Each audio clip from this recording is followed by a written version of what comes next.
반갑습니다. 항상 좋은 정보를 안내해드릴 것을 약속드리며 영상 시작 전에 구독과 좋아요 눌러주시면 감사하겠습니다. 저의 영상에서는 현재 팀 상황과 전력을 알려드리는 영상입니다. 최종 결과 값은 따로 안내해드리고 있지 않으며 결장자 및 상대 전적 등 다양한 정보를 안내드리려는 취지로 영상을 제작하고 있으니 꼭 참고 바랍니다. 더 정확한 실시간 분석 정보 및 추천 픽을 원하시는 분은 영상 하단에 댓글을 확인해 주시면 되겠습니다. 이어서 분석 시작하도록 하겠습니다. 첫 번째 경기는 애들레이드와 퍼스글로리입니다. 애들레이드 유나이티드는 이번 라운드에서 홈 이점을 안고 경기에 나섭니다. 최근 리그 상위권을 유지하고 있으며 공격적인 경기 운영을 꾸준히 이어가고 있습니다. 팀 득점 분포를 살펴보면 경기당 평균 3골 이상이 꾸준히 발생하고 있으며 적극적인 측면 전개와 세트피스 활용이 장점으로 꼽힙니다.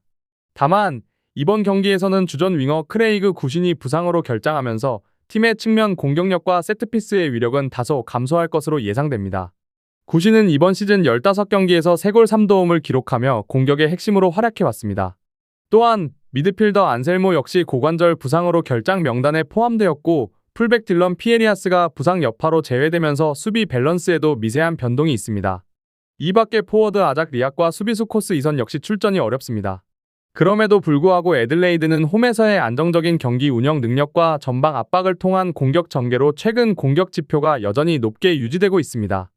홈 경기에서는 공세적 전술이 주로 구사되며 특히 중원에서의 점유율 싸움에 강점을 보이는 편입니다.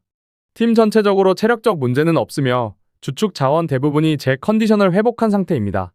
퍼스글로리는 원정 경기에서 점차 회복세를 보이고 있으나 이번 경기에서는 수비진의 핵심 결장 이슈가 눈에 띕니다. 올 시즌 17경기에서 주전으로 출전해왔던 센터백 브라이언 칼탁이 레드카드 징계로 결장하고 미드필더 브랜던 오닐 역시 무릎 부상으로 제외된 상태입니다. 두 선수의 부재는 수비 안정성에 직접적인 영향을 줄 것으로 보이며 중앙 수비 라인의 경험 부족이 노출될 가능성이 높습니다. 공격진에서는 톰 로런스, 애덤 테가트, 제이든 쿠차르스키 등 주전 공격 자원이 모두 출전 가능해 공격 전개에는 큰 문제가 없을 전망입니다. 하지만 수비 전환 과정에서의 속도 저하와 제공권 약화로 인해 상대의 전방 압박에 상당히 부담을 받을 가능성이 존재합니다. 퍼스글로리의 원정 득점력 자체는 나쁘지 않으나 동시에 실점률도 높게 형성되어 있어 수비적인 안정감보다는 공격적인 접근으로 맞불을 놓을 가능성이 높습니다. 중앙 압박보다는 빠른 측면 전환을 통해 공간을 공략하는 형태로 맞대응할 가능성이 있습니다. 결론을 말씀드리자면 이번 맞대결은 근래 다득점 경향이 두드러진 두 팀이 다시 만나는 경기라는 점에서 흥미롭습니다. 최근 맞대결에서도 2대2, 3대3, 4대2 등 골이 많이 발생한 난타전 양상이 반복되어 왔습니다. 애들레이드는 홈 이점과 상대의 수비진 결장이라는 이점을 동시에 지니고 있으며 이는 전술적 주도권에서 유리한 고지를 점하게 합니다. 다만 구신의 부재로 인해 측면에서의 직접적인 득점 루트가 줄어드는 만큼 공격 전개가 중앙 집중형으로 재편될 가능성이 큽니다. 반면 퍼스글로리는 칼탁의 공백으로 인해 수비 조직력이 흔들릴 가능성이 높으나 공격진의 활약으로 맞불을 놓을 것으로 예상됩니다. 두 팀 모두 공격 중심의 경기 운영을 선호하고 최근 경기에서도 다득점 경향이 이어지고 있어 이번 경기도 활발한 득점이 나올 가능성이 높습니다. 결국 홈의 조직력과 상대의 수비의 공백이 승부의 분수령이 될 것으로 보입니다. 애들레이드 유나이티드의 3대2 승리를 예상합니다. 최종 조합 픽은 댓글을 확인해 주시기 바랍니다.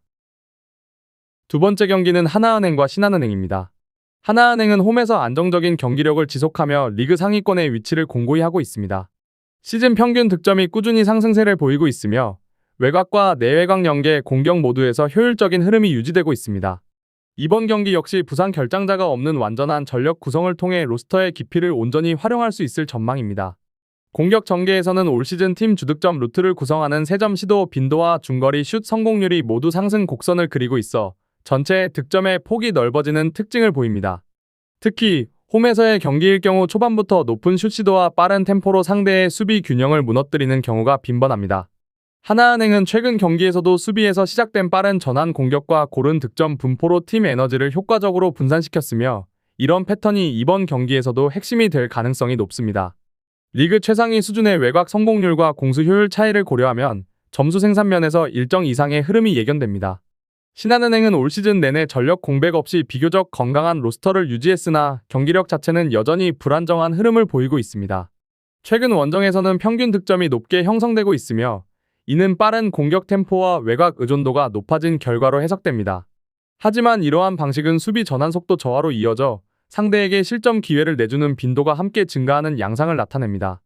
원정 경기에서 공격적으로 접근할 때 득점 효율이 높아지는 사례가 일부 있었지만 동시에 실점도 크게 늘어 점수 교환전 양상으로 흐르는 패턴이 두드러졌습니다.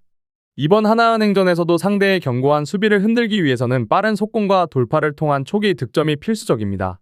그러나 후반으로 갈수록 체력적 부담이 누적될 경우 수비 라인이 무너지는 한계가 드러날 가능성이 큽니다. 결국 신한은행의 전략은 공격적 전환을 통해 득점을 유지하는 동시에 리바운드에서의 집중력을 얼마나 확보하느냐에 달려 있습니다. 이 부분에서 균형을 잃는다면 상대의 빠른 공격에 다시 점수를 내주는 결과로 이어질 수 있습니다. 결론을 말씀드리자면 경기의 전반 흐름은 빠른 템포와 양팀의 높은 공격 참여도로 인해 다소 득점이 과열되는 방향으로 전개될 가능성이 높습니다. 하나은행은 안정적인 외곽 슈팅 감각과 조직적 수비로 주도권을 잡으며 상대의 수비 체계를 흔들어 놓을 것으로 보입니다. 신한은행 또한 쉬운 패스와 돌파로 맞대응하겠지만 전반적인 실점 억제력 부족이 후반부에 두드러질 가능성이 있습니다. 하나은행은 시즌 내내 이어온 공격 효율을 바탕으로 중후반 주도권을 이어가고 경기 전체 득점도 리그 평균을 상회할 것으로 예상됩니다. 전체적으로는 빠른 템포 속 득점 교환이 지속되며 활발한 공격전이 전개될 것으로 보이고 홈팀이 전체 리듬을 주도할 가능성이 큽니다. 종합하면 오버 양상 속의 하나은행의 핸디캡 승리를 예상합니다. 최종 조합 픽은 댓글을 확인해 주시기 바랍니다. 세 번째 경기는 삼성화재와 한국전력입니다. 삼성화재는 현재 핵심 자원이 이탈한 상태에서 팀 전력이 뚜렷하게 약화된 모습을 보이고 있습니다. 외곽 공격의 주축이었던 송명근이 무릎인데 접합 수술로 시즌 아웃 판정을 받으면서 팀의 전체적인 공격 밸런스가 크게 흔들렸습니다. 송명근이 보유했던 높은 공격 성공률과 안정적인 득점 루트가 사라지자 기존 사이드 공격에서의 효율이 급격히 떨어졌습니다. 여기에 리베로 박유현의 부재로 리시브 라인까지 불안정해지며 수비 라인에서의 조직력 흔들림이 연쇄적으로 이어지고 있습니다. 현 체제를 이끌고 있는 고준용 감독 대행 체제 또한 경기 운영과 교체 타이밍 면에서 아직 완숙하지 못해 실책과 리시브 붕괴가 반복되는 흐름이 자주 나타납니다. 결국 삼성화재는 공격 효율뿐 아니라 랠리 전개에서도 좀처럼 주도권을 잡지 못하고 있으며 세트 중반 이후 리듬을 잃는 경우가 잦습니다. 홈이라는 이점이 있더라도 상대의 블로킹 라인을 뚫는 힘이 부족한 점이 치명적인 약점으로 작용합니다. 한국전력은 최근 3연패에 빠져 있으나 상대적으로 상위권 팀을 연달아 만난 일정이었고 경기 내용 자체는 완전히 나쁘지 않았습니다. 중심 센터 신영석의 종아리 통증으로 결장 중이지만 대체 자원들이 일정 수준의 블로킹 높이를 유지하며 최소한의 균형을 만들어주고 있습니다. 정민수가 리베로로 복귀하면서 리시브 안정감이 되살아났고 이는 공격 전개의 속도와 랠리 유리성 모두에 긍정적인 영향을 주고 있습니다. 외국인 공격수 무사웰과 베노는 연휴 기간 경기에서도 정상적인 몸 상태를 유지하며 꾸준하게 득점을 기록하고 있으며 세트 후반 집중력에서도 안정적인 흐름을 보여줍니다. 전체적으로 블로킹, 서브, 리시브 모든 지표에서 삼성화재보다 우위에 서 있으며 득점 확보 루트도 보다 다양하게 구성되어 있는 점이 강점으로 평가됩니다. 결론을 말씀드리자면 이 대결은 외곽 전력 약화와 조직력 흔들림에 시달리는 삼성화재가 리시브 안정감을 되찾은 한국전력을 상대로 얼마나 견딜 수 있을지가 핵심이 될 전망입니다. 삼성화재는 홈에서의 잦은 범실을 줄이는 것이 최우선 과제이며 초반 서브 리시브에서 버티지 못할 경우 세트별 격차가 쉽게 벌어질 가능성이 큽니다. 반면 한국전력은 신영석의 부재에도 불구하고 공격과 수비에서의 흐름이 비교적 일정하며 랠리 운영 면에서도 한층 높은 완성도를 유지하고 있습니다. 전체 전력 균형과 최근 경기력의 흐름을 종합하면 이번 경기는 정배 구도 속의 한쪽으로 기울 가능성이 큰 매치로 보입니다. 언더 양상 속의 삼성화재의 핸디캡 패배를 예상합니다. 최종 조합 픽은 댓글을 확인해 주시기 바랍니다. 마지막 경기는 한국도로공사와 GS칼텍스입니다. 한국도로공사는 최근 팀의 핵심 공격 라인에 균열이 생기며 공격 효율이 뚜렷하게 떨어진 상태입니다. 강소희가 허리 부상으로 전력에서 이탈한 이후 삼각편대 중 한 축이 무너진 공격진은 모마와 타나차 중심의 단조로운 패턴으로 변했습니다. 김종민 감독이 밝힌 바와 같이 강소희의 출전 가능성은 미비하며 설령 교체로 나선다 해도 경기 리듬을 충분히 끌어올리기 어려울 전망입니다. 모마 역시 흥국생명전에서 체력 저하로 교체된 이후 컨디션 난조를 보이고 있어 세트 후반으로 갈수록 공격 집중력이 떨어질 가능성이 높습니다. 다만 배윤아가 복귀하며 중앙 라인에서의 안정감을 제공하고 있고 리시브 성공률과 디그 정확도는 여전히 상위권을 유지하고 있습니다. 그러나 강력한 서브 압박을 받는 상황에서 공격 전환이 늦어지는 빈도가 많아 전체적인 경기 리듬은 상대 팀의 빠른 템포에 휘말릴 위험이 큽니다. GS칼텍스는 주전 미들블로커 오세현의 시즌 아웃이라는 악재 속에서도 팀 운영의 짜임새를 유지하며 상승 곡선을 그리는 중입니다. 오세현과 최유림, 유서현이 모두 이탈하면서 중앙 높이가 약화된 것은 사실이지만 권민지와 레이나를 활용한 변칙적 속공과 파이프 공격이 새로운 활로로 자리 잡고 있습니다. 특히 세트당 서브 성공 개수가 리그 1위를 기록할 만큼 서브 공세가 강력해 초반부터 상대의 리시브 라인을 흔들며 경기 주도권을 가져오는 장면이 잦습니다. 레이나와 실바가 번갈아가며 후위 공격을 이끌며 공격 루트가 다양해졌고 짧은 랠리보다는 긴 랠리 속에 득점을 노리는 전환 패턴이 잘 작동하고 있습니다. 블로킹 라인의 약화가 실점으로 이어질 여지는 남아있지만 높은 공격 성공률과 탄탄한 세터 조합으로 이를 상쇄하는 구조가 만들어져 있습니다. 결론을 말씀드리자면 이번 경기는 리시브 안정성을 앞세운 도로공사의 수비 중심 배구, 서브와 후위 공격을 앞세운 GS칼텍스의 공격 중심 배구가 맞붙는 구도입니다.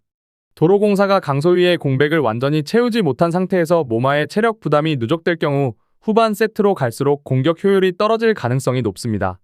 반면 GS는 중앙 높이의 약점에도 불구하고 중장거리 공격에서 효율이 뚜렷하게 상승하며 상대의 수비 형태를 깰 여지를 갖고 있습니다. GS의 강한 서브와 후위 공격이 도로공사의 리시브 라인을 계속 압박할 경우 홈팀이 리듬을 회복하기 어려운 흐름이 예상됩니다. 결국 높은 득점 흐름이 이어지는 오버 양상 속에 한국도로공사의 패배를 예상합니다. 최종 조합 픽은 댓글을 확인해 주시기 바랍니다. 추가적인 조합을 원하신다면 구독과 좋아요를 눌러주시면 감사하겠습니다. 더 다양한 경기에 대한 세부적인 분석과 결과가 궁금하시다면 영상 하단의 댓글을 확인해 주시면 되겠습니다. 프로토가 처음이신 분들 혹은 프로토를 좋아하는데 적중률이 낮으신 분들께서는 유튜브에 계시는 여러 명의 전문가들의 영상을 시청하면서 도움을 받아서 수익률을 극대화하시는 것도 괜찮은 방법입니다. 프로토는 단지 운으로 하는 게임이 절대 아닙니다. 모든 분야의 전문가들이 존재하듯 프로토 분명 전문가들이 존재합니다. 경기 시작 전에 다양한 분석 자료 확인은 필수이며 가장 중요한 정보력이 수익의 80% 이상 지분을 차지하고 있습니다. 수익을 원하시는 분들은 이상한 곳에 가입비 내고 가입하지 마시고 유튜브에서 여러가지 영상을 찾아보신 뒤에 해당 영상 등을 참고하여 베팅하시는 걸 추천드립니다. 오늘도 영상을 시청해주셔서 감사드리며 행복한 하루 되시길 바랍니다.